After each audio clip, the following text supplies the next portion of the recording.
So the first thing that you need to be able to understand and visualize when you're trying to determine which one of these quadrants is the leading strand or the lagging strand is being able to picture how helicase is unwinding this double-stranded DNA. And what does that mean? If you were to place a helicase inside of this, what we call replication fork, this replication fork is going to be opening up. It's going to be opening up as the helicase unwinds. This helicase is going to be pulling DNA apart in these directions. It's going to go both ways, right? It's going to be opening up. And this is what these arrows signify. And this is really important because these are going to serve as reference points for each one of these quadrants to determine if this quadrant is the leading strand or the lagging strand. So that's really key, is if you can see how the helicase unwinds, it's going to be used as a reference point to determine which one of these strands or which one of these quadrants is leading or lagging. And the reason why we're using quadrants is because this is, it's kind of a very complicated process when it's actually in the body. So we're oversimplifying this whole thing just to be able to visualize it for, determining which one of these strands is leading or lagging. So that's the first thing. Now, the second thing is just a simple fact, is that DNA polymerase always adds in the 5' to 3' direction. Now, what does that mean? It means that nucleotides that are added by DNA polymerase will always be added from the 5' to the 3' direction. And that's really important, and it's actually, it was a common misconception for me, because when I first looked at this picture, I thought, oh, okay, well that must be easy. That means that it would just look like this. These arrows show the direction that DNA nucleotides would be added by DNA polymerase 3, but that's completely wrong, right? Because if you think about it, this strand that you just drew arrows for, this is not the replicated strand. This strand is already made. We're trying to imagine what the replicated strand would look like, right? Like, this is not replicated. This would be the replicated strand. So here, as we know, DNA runs anti-parallel to one another. Double-stranded DNA runs anti-parallel, which means they are parallel to each other, but they run in opposite directions. So if the top strand is 5' to 3', the bottom strand is going to be 5' to 3' in the other direction. So here we have 5' to 3', we have the double-stranded DNA. So now we can determine, okay, which one of these quadrants is leading, which one of these quadrants is lagging. Okay, so here we have that. Now, let's just draw in more arrows, which will indicate the direction that DNA polymerase will be adding nucleotides. And like I said, DNA polymerase always adds from 5' to 3'. So on this top strand, this top replicated strand, DNA polymerase will always be adding in this direction. And that's really important to be able to visualize, because now we can use these arrows to determine each of these quadrants, whether or not they're leading or lagging. So let's take this quadrant, for example. This area that's going to be replicated. Are these arrows in the same direction? The answer is no. That means that this will be the lagging strand. DNA polymerase is going to be lagging, right? It's going to be making these little Okazaki fragments as this helicase unwinds a double-stranded DNA. It's not going to be a continuous replication, right? I like to think of it as that, like, it's going two different directions. These two people aren't on the same page. There's going to be some tension, right? There's going to be they're just not going to be working the same. They're not going to be working in the same direction, not pulling the same way. So here, this will be the lagging strand. But here on the other side, these strands are pulling in the same direction. They're continuous. And that is what we call leading. This is the leading strand, right? DNA polymerase is adding in the same direction as the helicase unwinds this replication fork. So now we have the top strand. We can do the same process for the bottom strand. So here we can imagine that there is another replicated strand occurring and because DNA is double-stranded DNA is anti-parallel to one another, we can put the 5' here and the 3' there. So again, we can determine that this whole situation is DNA polymerase will always add from 5' to 3' across this whole strand. And we're going to use these arrows to determine which one of these quadrants is leading and which one of these quadrants is lagging. So let's take this quadrant right here.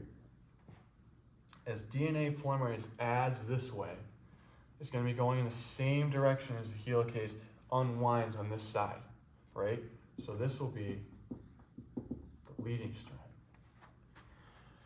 And the same thing that happened up here, right? We have DNA polymerase adding this way, but the helicase is unwinding that way. And that is lagging. This is the lagging strand. This is the lagging part of the strand. This is the lagging part of it. So now we've determined, okay, how to determine the leading strand and the lagging strand. And the next part of this is we can actually add nucleotides. Now, if we were to imagine or make up, let's just say a random 10 nucleotide sequence of this DNA, let's just call this part of this strand A, T, A, C, C, G, G, G. Let's just say it's that.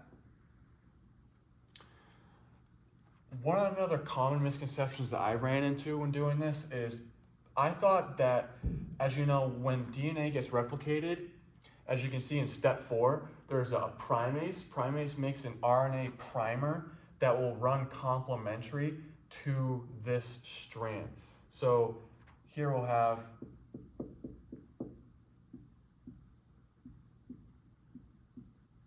that is a sequence that the primer is going to put down, the RNA primer. Right, and this primer is used as a signal to the DNA polymerase of where to start replicating. Now, the misconception that I ran into when I saw this is I thought, oh, well, the DNA polymerase must use the primer as a template to create its own new strand, and that's not true, that's false.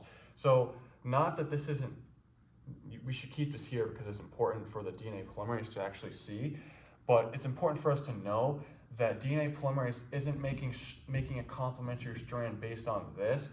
It's using the already made DNA strand as a template. So, just for purposes of determining what the strand sequence would look like for the new replicated strand, we're just going to erase that RNA primer and focus on this. So, as we know with base pairing and DNA strands, A's bind with T's and C's bind with G's.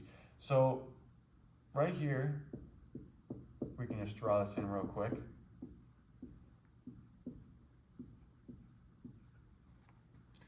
All of these letters are complementary. These are all complementary to one another, right? And this signifies what the DNA polymerase would be adding in this section of the double-stranded DNA that's made, or the single strand, the new strand, the replicated strand. This sequence right here would be what is made by DNA polymerase 3. It's using this already made DNA strand as a template. So that was one of the misconceptions that I ran into, and that's really important to understand, is that this whole thing that's being added is using the DNA strand as a template, not the RNA primer. So that would be how, if you were to imagine the whole process of what's going on, that is what DNA polymerase is doing. Now, if we were to really break this whole process down into a step-by-step thing, there's more that goes into it, and we can go over that right now, which is every step that is needed or that occurs in DNA replication. So if we were to start off from just scratch and the body were to do this by itself, which happens a lot, happens all the time, we need to understand each one of the steps that occurs when DNA is replicated. So the first step before any nucleotides are added, before anything happens, is that we have initiator proteins binding to the DNA strand. And the second thing that happens is once those initiator proteins bind, The helicase, which we talked about earlier, can bind to the replication fork or bind to these strands and start to unwind this DNA strand and prepare it to be replicated, okay?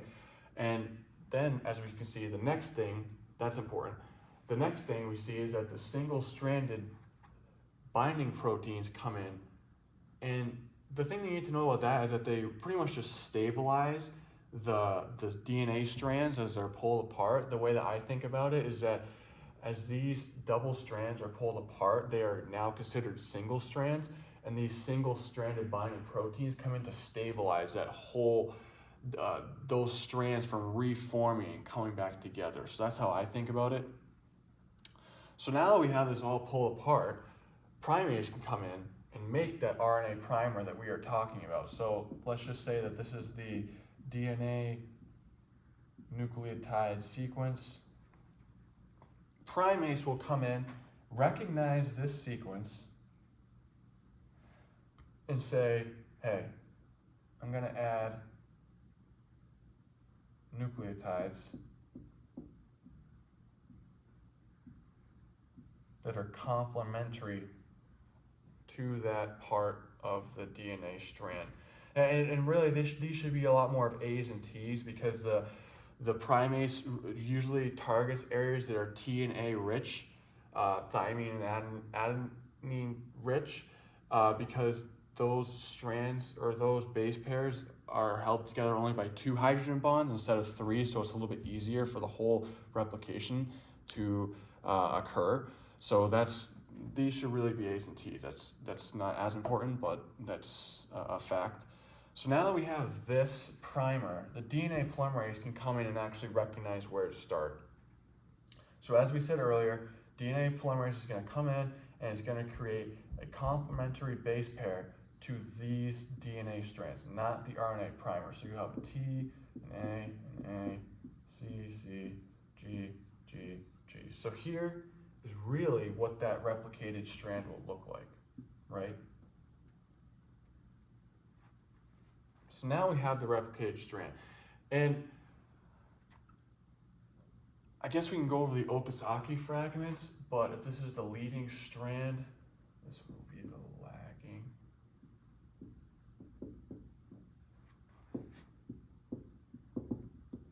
Leading.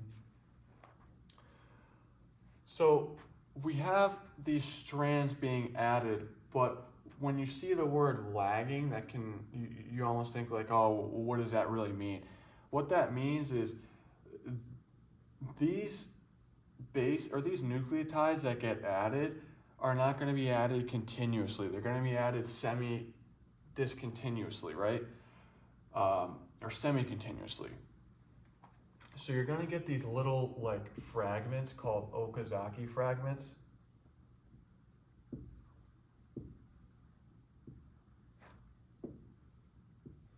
That occur because there's going to be little stops that occur. As we said, the DNA polymerase, I like to think of it as going to be waiting to add nucleotides as this helicase unwinds. So we're going to have these little fragments that occur on the lagging strands, and those are what are called Okazaki fragments. And that's going to play a role later when DNA polymerase 1 has to add in more nucleotides to fill in those Okazaki fragments, and then ligase is going to tie off all these little breaks to make a nice clean strand. So that's key for one of the last steps, but we're almost there. So DNA polymerase 3 is going to be adding these nucleotides, and then the next question, or the next thought that you have in mind is, well, what about this sequence, right? Like, you can't just leave the sequence here. Yeah, so what happens here is nuclease is going to come in and degrade this primer, right? It's going to take away this primer. But when you take away the primer, there's going to be nucleotides that need to be filled in for that area, right? So DNA polymerase 1 is going to add DNA nucleotides where that primer was. Again, you want to fill in these gaps that are being made, all these little situations that if you really think about it, there's going to be all these little gaps, there's going to be these little ties, and you can't just leave it like that. So we need things that are going to come in and pull everything together. So one of those things is DNA polymerase 1. DNA polymerase 1 is going to add in those DNA nucleotides where the primer was in order to complete the whole single-stranded replicated DNA.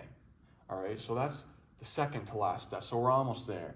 Now the next step, and the last and the final step, is bringing it all together, bringing these little things together, bringing the whole strand that's made even on the leading strand. They need all these little pieces that are made need to be tied together. Now how does that happen? There's an enzyme called ligase, which is going to, I like to think of it like that, to tie all these little fragments together. So it's a nice clean strand, right? It's just running clean. You want everything to just have a nice smoothness to it. So the ligase is going to come in, is going to tie the Okazaki fragments together, and it's going to add, or it's going to tie the DNA pieces that were also not really connected together as well. So now once you have that, you finally will have two strands that are made correctly, that are anti-parallel to the template strand, and that are replicated based on these template strand sequences.